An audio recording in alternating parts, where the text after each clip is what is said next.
ওই লোকটা করবে ভুল, যে খাবে বাদাম সিগারেট তার নাই মুখের বেড়ে, যে খায় বিড়ি ওরই মানে ধরবে কিরি। বিড়ি যারা খায় তাদের হাত দিয়ে গন্ধ, মুখ দিয়ে গন্ধ, দাড়ি দিয়ে গন্ধ, টুপি দিয়ে গন্ধ, জামা দিয়ে গন্ধ, লেপ দিয়ে গন্ধ, বালিশ দিয়ে গন্ধ। আমার হয় সন্দ ওর বউ থাকে কেমনে রে আল্লাহ রে, সরকার ঠিক কিনে। টাটকা বিড়ি খায়া বোর মুখের কাছে যখন মুখ নেয়, বউ খালে মুখ ঘুরে। না না, স্বামী তো মুখের কাছে মুখ নিবি।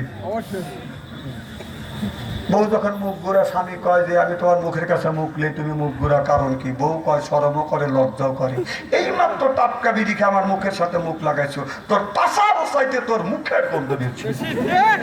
ব্রাশ করতে পারো না, বিড়ি খাও, বড় কষ্ট দেও। আবার শুনি নাকি বিড়ি বিলে আবার টয়লেটে যাওয়া খায়। না তাই যদি না হয় টয়লেটের মধ্যে বিড়ির মোটা বাইকে। আবার ইদানিং দেখছি যারা পান খায়, শতকরা 70% মানুষ পান খায় আর টয়লেট করে। না না, তা যদি না হয় টয়লেটের মধ্যে পিক পায় কারণ কি? তাহলে নিশ্চয় ঘটনা ওখানে ঘটে। আমি এই দৃশ্য দেখে চিন্তা করলাম এই ঘটনা কারা ঘটায়।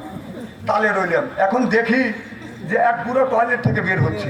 কম কই গেছিলে? কয় টয়লেটে। কম মুখ রেখে হুজুর পান খাচ্ছে। কই জায়গা মানুষ পান খায়? তা হুজুর পান না খাইলে আমার টয়লেট হয় না। তাহলে বোঝা গেল তুমি পান খাবার জাবর কাটাবা ফেরফার করে বাইট করবো। মনে হচ্ছে খাই মানুষ। না না, খবির জায়গা যা, যদি পান যদি হালাল মনে করে খাও, তাহলে পানের বোটালে একটু মল তুলে চুন মনে করে খায়।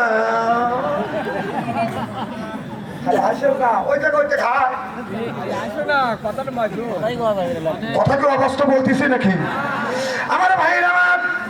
কে কোন